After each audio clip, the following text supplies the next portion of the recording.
Բարև ձեզ հարգելի գործընկերներ, պետք է շատ հստակ և պարզ ֆիքսել հետևյալ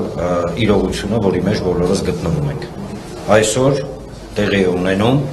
քվեյա ավազակություն, թեկուզ այսենց կարող ենք անվանել այն խուժանությունը, որին մենք ականատես ենք։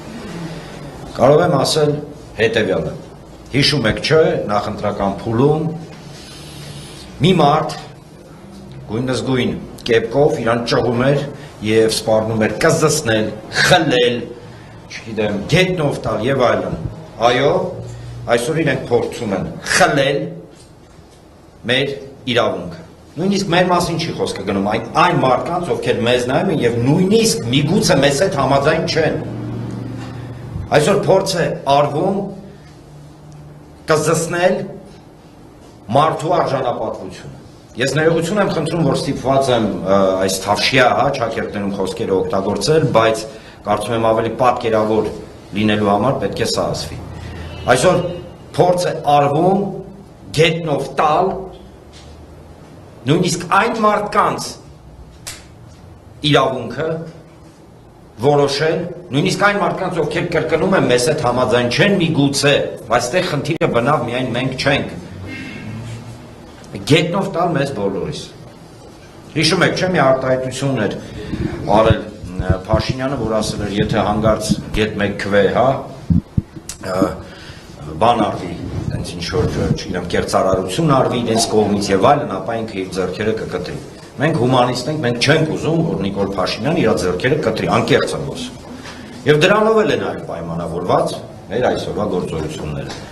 Բայց կատակով իրականում ժողովուրդ ջան, ժամը 1-ից մենք լինելու ենք կենտրոնական ընտրական հանձնաժողովի դիմաց։ Իսկ ինչ եք անելու։ Ես վերջացնեմ,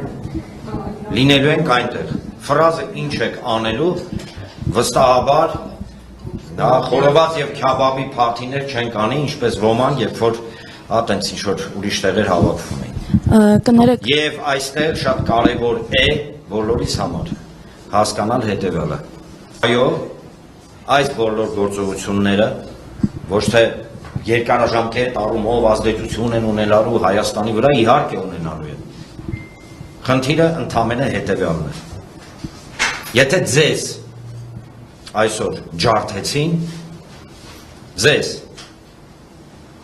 այն մարդկանց, ովքեր իրենց քվեի համար պատրաստ են, իրանց իրավունքի համար, այսքանի տարիների ընթացքում կռիվ էին տվել։ Եթե ձեզ եւ մեզ ջարդեցին, վաղը վստահաբար ջարդելու են Հայաստանի Հանրապետությունը, ինչը բնավ նույնիսկ չներթացնի։